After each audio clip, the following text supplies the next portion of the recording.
Story 1. Scumbag neighbor broke into my vehicle and stole my stuff, so I returned the favor. I rented a duplex in my early 20s. My neighbor was a wannabe gangster type and made the mistake of breaking into my vehicle one night.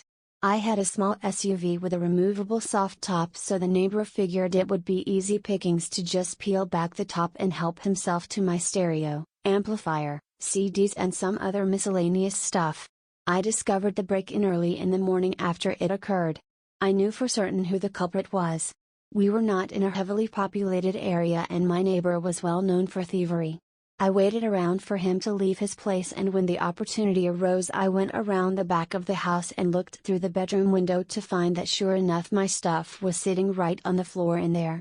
I instinctively tried the window and as luck would have it the sash went right up. Bingo! I hopped through and quickly surveyed the items laying around. It occurred to me that I could get some excellent revenge here if I played it right.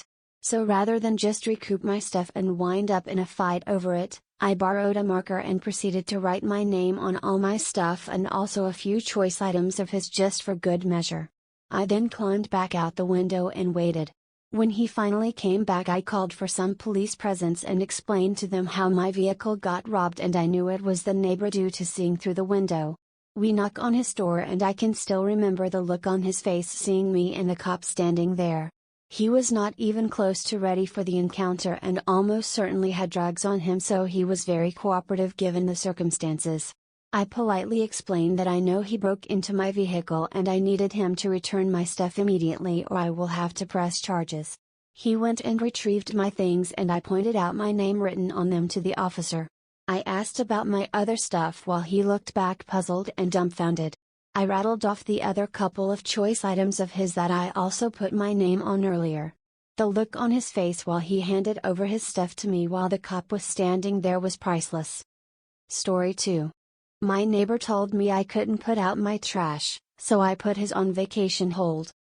So I rent a house with my husband and two of our friends. It's a 5-bedroom house. Rent is outrageous in our area, $2,400 for a 1-bedroom apartment. So we found this house for $3,000, not a bad deal while we save up to buy a house. There are other houses in the neighborhood like this as well. Our next door neighbors, their house is a 5-bedroom house and they have 9 people living in their house. So it is chaos over there all the time. In our neighborhood we can choose the trash company, so it just so happens that we have the same trash company as the next door neighbors. Our trash company does like us to have the trash out by 7 a.m., we don't always get it out that earlier though, and that's where this problem started. Most of the time they don't pick up our trash until 11 a.m., so obviously, as long as the trash is out before trash pickup gets here, they can take our trash. The people next door have 3 trash cans, and they are overflowing every single week. They put their trash out the night before, but unfortunately our neighborhood has raccoons and foxes, so the trash is always getting into, and last time a raccoon got into their trash, it left a mess in our yard and they wouldn't pick it up. I was pretty pissed about it, but I just let it go, cleaned up their trash. I did go and put it back in their trash can and they just sat out front glaring at me while I did that. Here is where this incident started. A couple weeks ago, I didn't get our trash out until almost 9 a.m. All 4 of us was sick with COVID. I was on the mend and feeling a little bit better, but I slept in and forgot to put out the trash at 7 a.m. So I go to put the trash out and my neighbor starts yelling at me saying, "You were supposed to have your trash out by 7 a.m. You can't put your trash out now." I said, "Well, they haven't come and pick up the trash because your trash cans are full, so it's not a big deal." He said, "No, that's the rules. Your trash has to be out by 7 a.m. If it's not, you can't get your trash picked up this week." I said I understand that they want the trash out by 7 a.m. but they haven't come and picked it up yet, so it doesn't matter. So I went ahead and I just walked inside.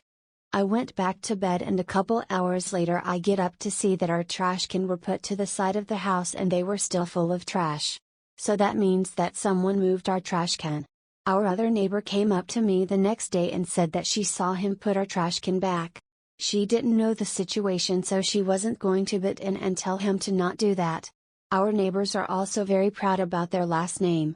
They literally have a flag in their front window with their last name, so I called the trash company and I said that I was Mrs. So-and-so and I needed to set up a vacation hold for our upcoming pickup.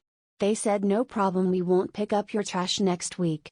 They legit only asked for the address, no other information. The next week I made sure that our trash was out at 6:45 a.m. Then I sat and I watched for the trash truck and I watched them come past the house.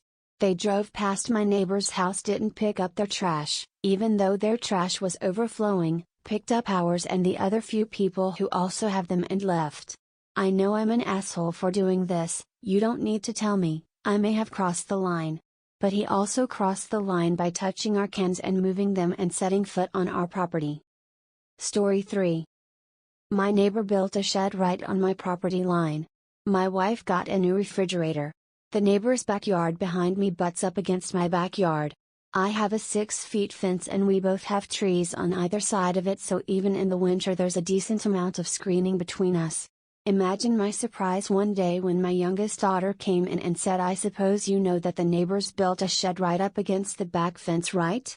I rushed out to the back deck and sure enough there was a 10 by 15 ugly ass shed literally a foot off of my fence. I called him up and said, "Hey, what's up with the new shed?" and he said he would come over and talk to me about it. Once he came over I said, "Man, that thing's right on my property line and I'm pretty sure it's supposed to be 10 feet back." I asked him if he could move it back so it wasn't so much in our face when we were sitting on our deck. He claimed because of the slope of his yard and a drainage ditch, that was the only place that it could be. I was also worried that if we ever sold our house and it was surveyed then it might become a big hassle. So my neighbor offered to buy a piece of my property to make it right but only wanted to pay us $900. That's when my wife rolled on up from out of the house. She'd known the neighbor for a long time and thought he was an asshole already to begin with. She immediately went for the throat.